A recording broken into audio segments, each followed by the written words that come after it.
সর্বশেষ আজকের এই গোলটেবিল আলোচনার সমাপনী বক্তব্য রাখবেন বাংলাদেশ ইসলামী ফ্রন্টের মাননীয় চেয়ারম্যান জননেতা ইমামউদ্দিন।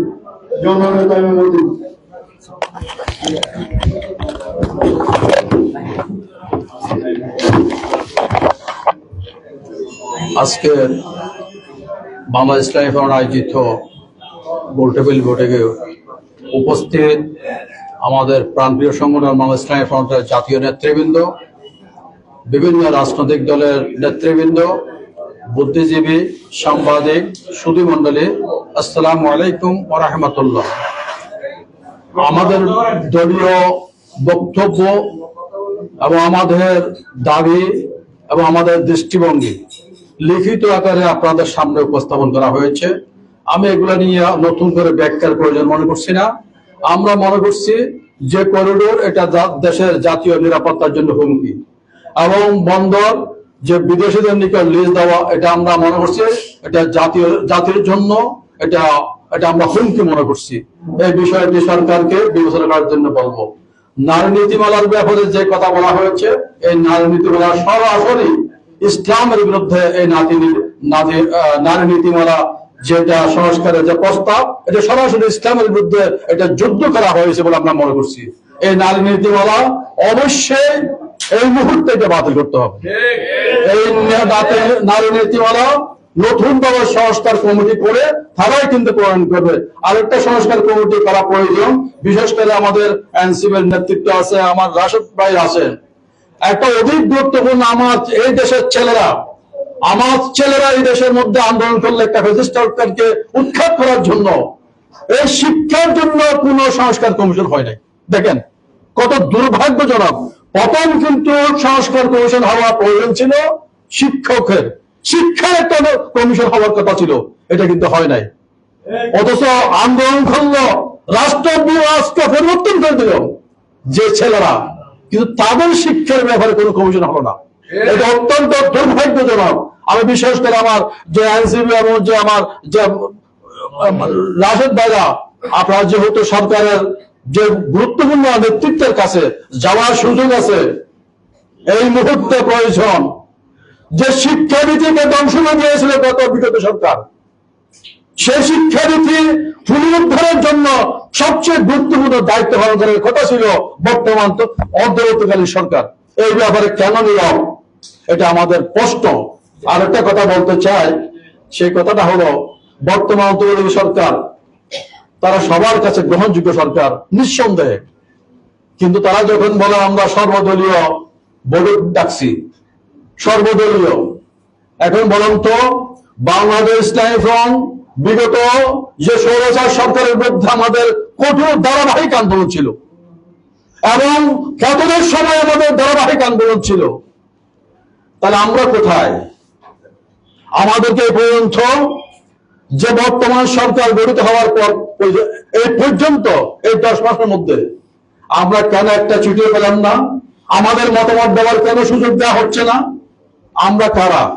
আমরা এই দেশের স্বাধীনতার পক্ষের শক্তি এবং এই দেশের জুলাই আগস্টের পক্ষের শক্তি। আমরা আজকে আমাদেরকে কেন অবহেলা করা হচ্ছে? এটার জন্য কিন্তু এক সময় জবাবদিহি করতে হবে। আমরা নতুন কিছু নয়, আমরা 1980 সাল থেকে আমাদের এই সংগঠন, আমাদের জনগোষ্ঠী হয়তো আমরা প্রমাণ করতে পারি নাই বিগত সময়ে যে স্বৈরাচারের কারণে আমাদের অবস্থান আমরা প্রমাণ করতে পারি নাই। আমাদের অবস্থান প্রমাণ আমরা ইনশাআল্লাহ আংশিক করেছি গত 26 এপ্রিলে। আমরা আংশিক আমাদের শক্তি প্রদর্শন করেছি। আমরা সুযোগ পেলে এই দেশের মধ্যে আমরা সংখ্যাগরিষ্ঠ, সেটা ইনশাআল্লাহ প্রমাণ করবো আগামী দিনে। অতএব আমরা সরকারকে বলবো, আমাদের ব্যাপারে যে বৈষম্যমূলক আচরণ করা হচ্ছে, যে বৈষম্যের মধ্যে আন্দোলন করতে গিয়ে বিগত ফ্যাসিস্ট সরকারকে উৎখাত করা হলো, কিন্তু নতুন সরকার যারা আসলো তারা কেন আমাদের ব্যাপারে আবার নতুন করে তারা কিভাবে বৈষম্যমূলক আচরণ করছেন, এটা জাতি কিন্তু জানতে চায়। আমরা আজকে পরিষ্কারভাবে একটা কথা বলতে চাই, আমরা এই দেশের মধ্যে একত্রে স্বাধীনতার যুদ্ধের পক্ষে এবং সাথে সাথে যে স্বৈরাচার বিগত স্বৈরাচার জুলাই আগস্টের আন্দোলনের আমরা কিন্তু এখানে শেয়ার হোল্ডার ছিলাম। আমাদেরকে হত্যা করার কোনো সুযোগ নাই। আজকে হয়তো আমার অনেক ছেলের মামলা হয়েছিল, আমার এই জুলাই আগস্টের আন্দোলনে আমার প্রায় 30 জন ছেলের মামলা হয়েছে, আমার ছেলে আহত হয়েছে, হয়তো নিহত হয় না, কিন্তু সর্বশেষ এই বর্তমান সরকারের আমলে যে নির্মমভাবে একজন ইমামকে হত্যা করা হলো, একজন ইমামকে নির্মমভাবে হত্যা করা হলো, তার এমনকি তার মামলাটা আমি মেনে নিতে রাজি নাই। এটার জন্য মামলা আমাদেরকে আন্দোলন করতে হলো। কেন?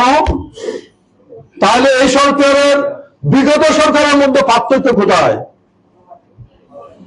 চরিত্রের দিক থেকে পার্থক্য কোথায়? এটা জাতির প্রশ্ন। আজকে একজন ইমামকে নির্মমভাবে হত্যা করা হলো, এমনকি তাকে পানি পর্যন্ত খেতে দেওয়া হলো না, এবং পুলিশের সামনে পুলিশ হেফাজতে এই কাণ্ড হয়েছে। তাহলে এই পুলিশ কে পরিচালনা করে? এই পুলিশ কার নির্দেশে পরিচালিত হয়? আমার ছেলেরা আন্দোলন করলো, দেখেন যে চট্টগ্রামের মধ্যে আমার ছেলেগুলোকে, কতগুলো নিরীহ ছেলেকে, তারা একটা ধারাবাহিক একটা আন্দোলন, এই ইমামের জন্য ন্যায্য আন্দোলন, ঘোষণা দিয়ে আন্দোলন। এই আন্দোলনের মধ্যে যেভাবে পুলিশ ছত্রছায়ায় একটি সন্ত্রাসী বাহিনী, ওই বিগত ফতুল্লি সরকারের যেভাবে হেলমেট বাহিনী ছিল, একইভাবে বর্তমান সরকারের মধ্যে এই চরিত্র আমরা দেখতে পাচ্ছি। পরিবর্তন কোথায়? তাহলে বিগত সরকারের নতুন সরকারের পরিবর্তন কোথায়? এই ব্যাপারে সরকার কি পদক্ষেপ নিয়েছে আমরা জানতে চাই।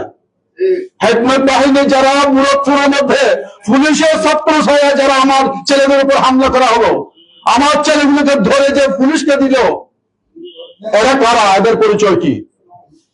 এবং তাদের একজন নেতা বলে দিল যে আমাদের অত্যন্ত প্রাণপ্রিয় সংগঠন এবং প্রতিষ্ঠান, এটা সমস্ত তরিকতপন্থীদের একটা দিনী প্রতিষ্ঠান, যেটার সাথে সমস্ত দিনী প্রতিষ্ঠানের সাথে সমস্ত তরিকতপন্থীদের অন্তরের সম্পর্ক, এমন একটা প্রতিষ্ঠানের ব্যাপারে ঘোষণা দিল। ওই প্রতিষ্ঠানের মধ্যে সেনাবাহিনী তল্লাশি করলো, রুমে হাজার হাজার অস্ত্র পাওয়া গেল। এই যে অস্ত্র পাওয়া গেল, যে ঘোষণা দিল প্রকাশ্যে একজন রাজনৈতিক নেতা, তার ব্যাপারে সরকার কি পদক্ষেপ দিল? আমরা এটা প্রশ্ন করতে চাই। আজকে যারা সরকারের কাছাকাছি যে সমস্ত ভাইরা, যে রাজনৈতিক নেতৃত্ব আছে, এরপরে বলবো যিনি প্রকাশ্যে বলব গোটা বাংলাদেশের সমস্ত তরিকতপন্থীদের একমাত্র অন্তরের সাথে সম্পর্কে একটা দিনী প্রতিষ্ঠান, এই প্রতিষ্ঠানের ব্যাপারে বলা হলো যেখানে সেনাবাহিনীর তল্লাশি করছে প্রতি রুমে, এখানে হাজার হাজার অস্ত্র পাওয়া গিয়েছে, হাজার হাজার গোলা বারুদ পাওয়া গিয়েছে। এগুলো কোথায়? এটা আমরা প্রমাণ করতে চাই।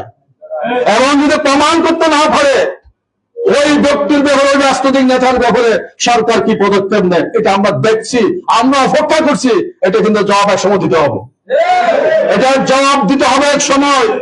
এই দিন শেষ দিন নয়, আরো দিন আছে। কিন্তু আমরা আজকে এই কথাই বলবো, আমরা কিন্তু বৈষম্যের শিকার। আমরা এই দেশের মধ্যে সংখ্যাগরিষ্ঠ মুসলমানদের প্রতিনিধিত্ব করি, তরিকতপন্থীদের প্রতিনিধিত্ব করি। আমরা এই দেশের মধ্যে সবচেয়ে আজকে বৈষম্যের শিকার। আমরা এই বৈষম্য দেওয়াল, আমরা প্রাচীর আমরা ধ্বংস করে দিতে চাই। এই প্রাচীর আর থাকতে দেওয়া যাবে না। আজকে সমস্ত তরিকতপন্থীদেরকে নিয়ে আমরা ঐক্যবদ্ধ হয়েছি। আজকে আগামী দিনের জন্য আমরা প্রস্তুতি নিচ্ছি, যাতে এই দেশের মধ্যে স্বাধীনতার পক্ষে, জুলাই আন্দোলনের পক্ষে শক্তিরা যাতে ক্ষমতায় আসতে পারে, রাষ্ট্র ঘোষণা করতে পারে। আমরা দেখব তারা কিভাবে আসে। যারা আমাদের বিরুদ্ধে বৈষম্য করছে, তাদের ব্যাপারে আমরা আগামী জাতীয় নির্বাচনে তার যথাযথভাবে জবাব দেব ইনশাআল্লাহ। আমি প্রত্যেককে ধন্যবাদ জানাই, যে সমস্ত রাজনৈতিক নেতারা আজকে উপস্থিত হয়েছেন এবং সাংবাদিক ভাইয়েরা উপস্থিত হয়েছেন, বুদ্ধিজীবীরা উপস্থিত হয়েছেন, প্রত্যেককে ধন্যবাদ জানাই। এবং বিশেষ করে আমাদের বাংলার সেনাবাহিনী, দেশপ্রেমী সেনাবাহিনী, মানুষের অন্তরের কথা তারা ঘোষণা করেছেন। আমরা বাংলাদেশ সেনাবাহিনীর সে অন্তরের কথা ঘোষণা দেওয়ার জন্য, প্রকাশ করার জন্য বাংলাদেশ সেনাবাহিনীকে আমরা ধন্যবাদ জানাই। প্রত্যেককে ধন্যবাদ জানিয়ে আজকে এখানে আমাদের অনুষ্ঠান সমাপ্ত ঘোষণা করছি। আসসালামু আলাইকুম। ধন্যবাদ। এই পর্যায়ে ধন্যবাদ জ্ঞাপন করবেন আজকের অনুষ্ঠানের আহ্বায়ক প্রেসিডিয়াম সদস্য জনাব গোলাম রহমান আসাদ সাহেব। বাংলাদেশ ইসলামী ফ্রন্টের আয়োজিত আজকের অনুষ্ঠানে যারা উপস্থিত হয়েছেন, বিশেষ করে বাংলাদেশ ইসলামী ফ্রন্টের প্রেসিডিয়াম মন্ডলী, সম্পাদক মন্ডলী, সদস্য মন্ডলী, যুবসেনা, ছাত্রসেনা এবং বিজ্ঞ বুদ্ধিবৃন্দ, বিভিন্ন রাজনৈতিক দলের নেতৃবৃন্দরা, সমবেত সাংবাদিক ভাইয়েরা, সরকারের বিভিন্ন এজেন্সির ব্যক্তিবর্গ, সবাইকে বাংলাদেশ ইসলামী ফ্রন্ট কেন্দ্রীয় পরিষদের পক্ষ থেকে ধন্যবাদ, মোবারকবাদ দেওয়ার। আগামী দিনে আপনাদের এইভাবে আমাদের অনুষ্ঠানগুলোতে আপনাদের সহযোগিতা কামনা করছি। ধন্যবাদ। আবু সুফিয়ান কাদের।